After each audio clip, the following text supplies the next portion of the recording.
Eto, mainit na balita. Naaalala nyo pa ba ang Gilas prospect dati na ayon sa mga sports analyst at way back 2018, ang magiging mukha daw ng Gilas sa 2023 FIBA World Cup ayon sa SBP. Ano na nga ba ang nangyari kay Troy Reich after niyang mawala sa basketball scene dito sa Pinas? Pero bago yan, like and subscribe lang mga kabady para sa latest basketball news and highlights.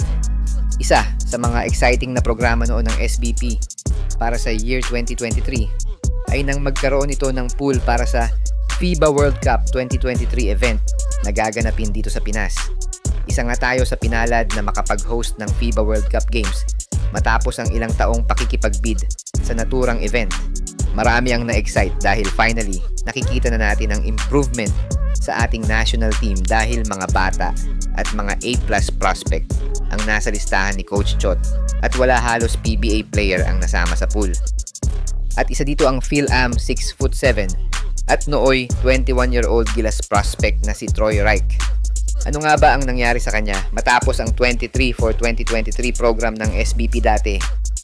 Bago ang 2023 World Cup ay naglaro muna si Reich sa UAAP at sa National University siya napunta.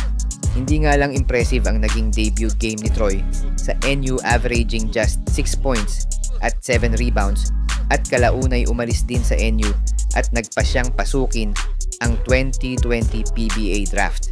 2020 draft night ay pinili siya ng Northport Batang Pier with 11th overall pick sa first round at nakapaglaro sa Pro League noong 2021 to 2022 bilang paghahanda na rin sa 2023 FIBA World Cup dahil nagbabaka sakali rin siyang makapasok sa Final 12 ni Coach Chot Reyes. Ayon kay Troy ay hindi ganun kalaki ang naging sahod niya sa PBA na nooy sumasahod lang daw ng 125,000 pesos a month na ayon kay Troy ay napakaliit at hindi niya alam kung kakayanin at tatagal ba siya sa ganitong sahod.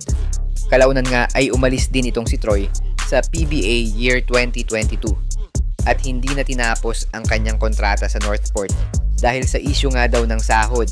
Napabalita pa nga na ito raw ang dahilan ng ibang batang prospect sa PBA na wag nang tumuloy sa PBA draft dahil sa napakaliit daw ng sahod at hindi pa sure ang magiging future nila sa liga.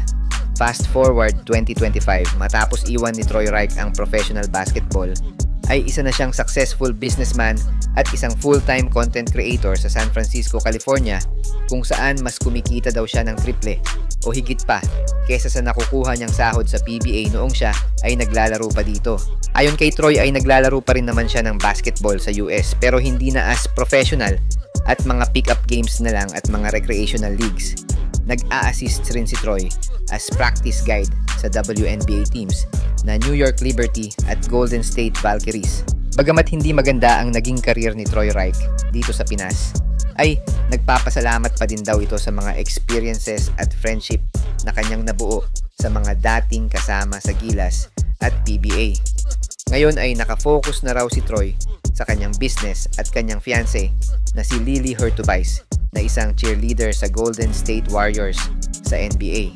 Wala naman daw pagsisisi si Troy na iwan ang basketball career dito sa Pinas dahil yung daw talaga ang cycle ng isang basketballista at hindi habang panahon ay basketball ang magiging buhay nila.